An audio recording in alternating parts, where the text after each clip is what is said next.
What's the meaning of customs?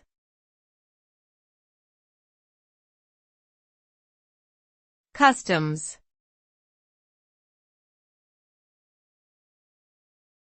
Customs.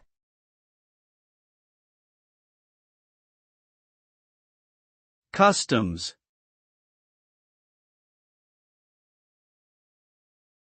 Customs.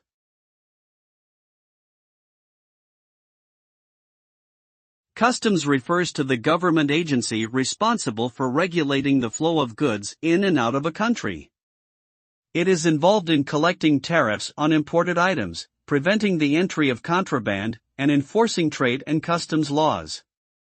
The agency also plays a crucial role in ensuring the security of the nation's borders and protecting the public from potential threats.